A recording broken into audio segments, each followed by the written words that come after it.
خلا میں تیرتا ہوا عجوبہ، قرآن اور خلا کی گواہی، انٹرنیشنل اسپیس اسٹیشن اور اللہ کی نشانیوں کا راز۔ بسم اللہ الرحمن الرحیم، اللہم صلی علی محمد و آل محمد۔ السلام علیکم دوستو، میں ہوں نبیل شاہ اور آپ دیکھ رہے ہیں میرا ڈیجیٹل چینل نبیل شاہ آفیشل۔ معزز دوستو، کیا آپ جانتے ہیں کہ انسان روزانہ زمین کے گرد 16 بار چکر لگاتا ہے، مگر کیسے؟ کیا واقعی خلا میں کشش ثقل ختم ہو جاتی ہے؟ کیا خلا میں ہونے والی تجربات نے زمین پر نئی دوائیں اور علاج پیدا کیے؟ خلا میں آگ کیسے جلتی ہے؟ کیا مستقبل میں یہ اسپیس اسٹیشن ختم کر دیا جائے گا؟ اور آخر ناسا ہر سال اس پر اربوں ڈالر کیوں خرچ کرتا ہے؟ کیا قرآن نے خلا میں تیرتے ہوئے اسٹیشن کا تصور پہلے ہی بیان کر دیا تھا؟ کیا مائکرو گریوٹی اللہ کی قدرت کی ایک نشانی ہے؟ کیا انسان واقعی زمین کی حدود توڑ چکا ہے یا اللہ کی قدرت نے اسے پہلے ہی محدود کر رکھا ہے؟ کیا خلا میں جانے والے خلاباز بھی اللہ کی آیات کے گواہ بن رہے ہیں؟ کیا ISS یعنی انٹرنیشنل اسپیس اسٹیشن کی گردش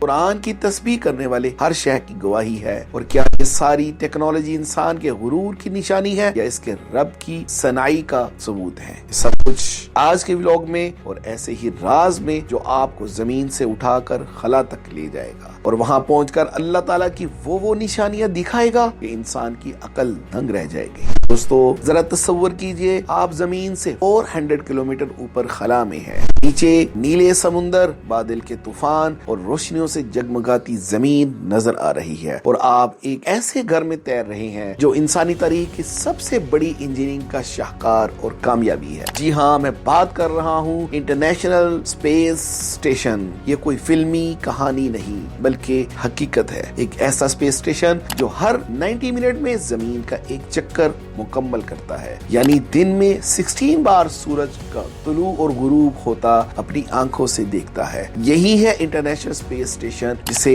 ISS کہا جاتا ہے، جو خلا میں تیرتا ہوا انسانوں کا ایک شہر ہے جہاں زندگی کے معنی ہی بدل جاتے ہیں۔ پہلے ورژن میں ہم صرف جدید سائنس کا ذکر کریں گے اور اس کے بعد قرآنی جائزہ پیش کریں گے کہ قرآن اس بارے میں کیا کہتا ہے۔ دوستو، یہ صرف خلا میں ایک خلائی اسٹیشن نہیں بلکہ انسانیت کی مشترکہ عقل کا مظہر ہے۔ 2000 سے لے کر 2000 سے آج تک یہ اسٹیشن مسلسل سرگرم ہے، جہاں امریکہ، رشیا، جاپان، کینیڈا اور یورپ کے سائنسدان مل کر کام کر رہے ہیں۔ یہاں کشش ثقل نہ ہونے کے برابر ہے۔ یہی مائکرو گریوٹی سائنس کو وہ موقع دیتی ہے جو زمین پر ممکن نہیں۔ یہاں ہونے والے تجربات نے نئی دواؤں کو جنم دیا۔ کینسر کے علاج سے لے کر مصنوعی ریٹینا تک ہر ایجاد کی جڑ کہیں نہ کہیں ISS کی لیبارٹری سے جڑی ہے۔ یہ وہ جگہ ہے جہاں انسان نے خود اپنی حدود توڑ دی ہیں، یعنی زمین کی حدود سے یا کناروں سے سلطان کی مدد سے باہر نکل آیا ہے۔ انٹرنیشنل اسپیس اسٹیشن کو زمین کا محافظ کیوں کہا جاتا ہے؟ دوستو، اب بات کرتے ہیں کہ جب زمین پر طوفان آتا ہے، آتش فشاں پھٹتا ہے یا جنگلات جلتے ہیں تو سب سے پہلے اطلاع ملتی ہے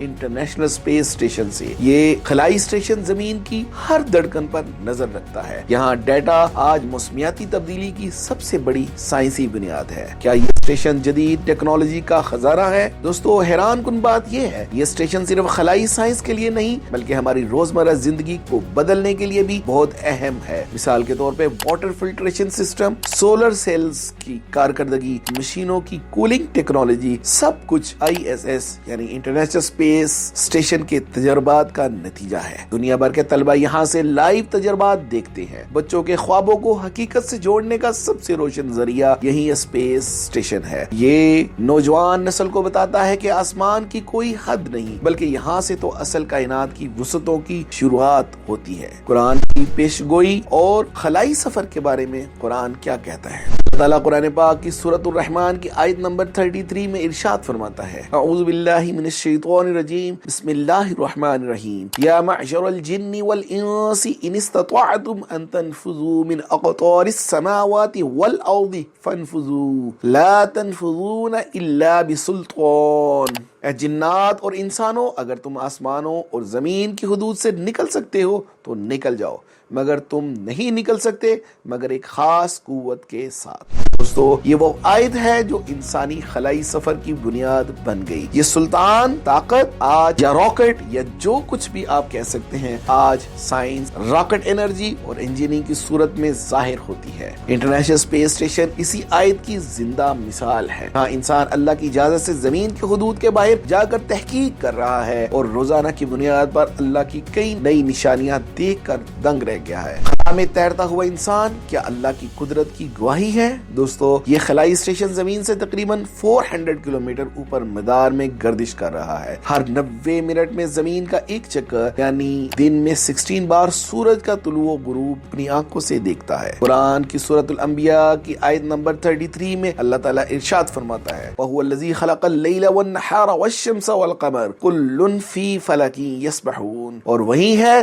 جس نے رات اور دن، سورج اور چاند کو پیدا کیا، سب ایک مدار میں تیر رہے ہیں۔ دوستو، یہ آیت ISS یعنی انٹرنیشنل اسپیس اسٹیشن کے گرد گھومتے خلاؤ بازوں کے منہ سے روز حقیقت بن کر نکلتی ہے، کیونکہ وہ خود دیکھتے ہیں کہ سورج، چاند، زمین سب مختلف موشن میں ایسے گھوم رہے ہیں جیسے کوئی فضا میں تیرتا ہوا انجان منزل کی طرف اپنے پورے سولر سسٹم کے ساتھ مسلسل حرکت کر رہے ہیں۔ اور یہ خلائی اسٹیشن خود بھی ایک تیرتے ہوئے مدار کا حصہ بن چکا ہے۔ یہ تمام اجرام فلکی مسلسل گردش میں رہتے ہوئے اللہ کی تسبیح بیان کر رہی ہیں، کیونکہ حرکت میں اللہ تعالیٰ کی حمد اور کی عبادت ہے۔ اس لیے طواف کعبہ کو اللہ تعالیٰ کی سب سے بڑی عبادت کہا جاتا ہے۔ سائنسی تجربات اور اللہ کی حکمت۔ دوستو، خلا میں مائکرو گریویٹی کا ماحول ہے، جہاں پانی کے قطرے ہوا میں تیرتے ہیں، آگ عجیب انداز میں جلتی ہے اور خلاباز بغیر وزن کے ہر وقت معلق رہتے ہیں۔ یہ ماحول سائنس کے لیے تجربہ گائے تخلیق، ریسرچ اور ایکسپیرینس ہے۔ یہاں نئی دوائیں، کینسر ریسرچ، مصنوعی ریٹینا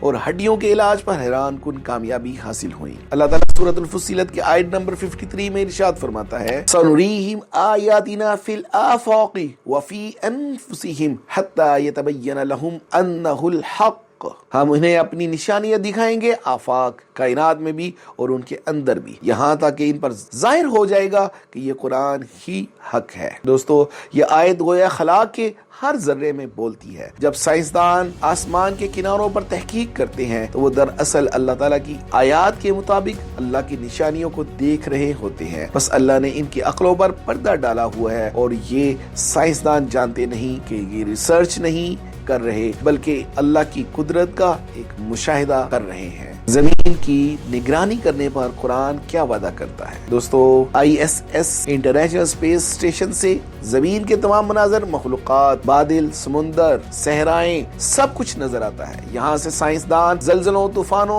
موسمی تبدیلیوں اور جنگلات کے خاتمے کا مشاہدہ کرتے ہیں۔ اللہ تعالیٰ سورۃ القاف آیت نمبر 6 میں ارشاد فرماتا ہے، افلا ينظرون الى السماء فوقهم كيف بنيناها وزيناها وما لها من فروج، کیا وہ اوپر آسمان کی طرف نہیں دیکھتے کہ ہم نے اسے کیسے بنایا، سجایا اور اس میں کوئی شگاف نہیں رکھا۔ دوستو، سبحان اللہ، یہ منظر روزانہ ISS سے دیکھنے والے خلا بازوں کو حیران کر دیتا ہے کہ زمین کتنی نازک، کتنی متوازن ہے، اور یہی توازن اللہ کی قدرت کا زندہ ثبوت ہے۔ انٹرنیشنل اسپیس اسٹیشن اختتام اور مستقبل کیا ہوگا؟ دوستو، اب یہ کہانی اپنے انجام کی طرف بڑھ رہی ہے۔ 2030 کے بعد اس خلائی اسٹیشن کو ریٹائر کر دیا جائے گا۔ ایک خصوصی خلائی گاڑی اسے زمین کے ماحول میں واپس لائے گی، جہاں یہ سمندر کے گہرے حصے میں گر کر اپنے وجود کو فنا کر دے گا۔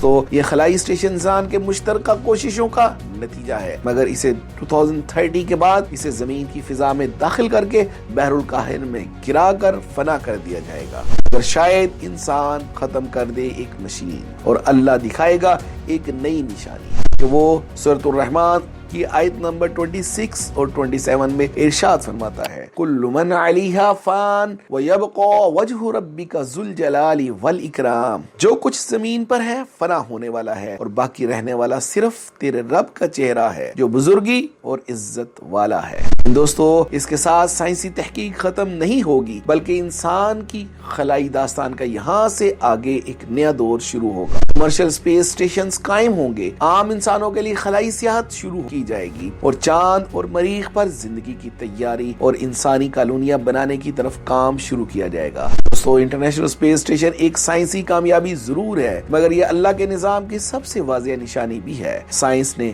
راستے کھولے مگر قرآن نے وہ راستہ پہلے ہی دکھا دیا تھا۔ جو آیات ہم پڑھتے ہیں وہی خلاباز دیکھ رہے ہوتے ہیں، وہی اللہ کی نشانیاں ہوتی ہیں جنہیں وہ خود اپنی آنکھوں سے دیکھتے ہیں۔ صرف فرق یہ ہے کہ ہم ایمان سے دیکھتے ہیں اور وہ حیرت سے۔ دوستو اگر آپ کو یہ میرے آج کا ویلاگ پسند آیا ہو تو میرے چینل نبیل شاہ آفیشیل کو سبسکرائب کر دیں اور ساتھ میں بیل آئیکن کے بٹن کو بھی پریس کر دیں تاکہ کائنات کے راز قرآن کے آئینے میں آپ تک پہنچتے رہیں۔ اللہ ہمیں اپنی نشانیاں سمجھنے، اسے ماننے اور ان پر غور کرنے کی توفیق عطا فرمائے۔ اپنے عزیز و قارب اور گرد و نواح میں رہنے والے لوگوں کا خیال رکھیں۔ اپنے اگلے ویلاگ میں آپ سے دوبارہ مخاطب ہوں گا، تب تک کے لیے مجھے اجازت دیجیے۔ اللہ حافظ۔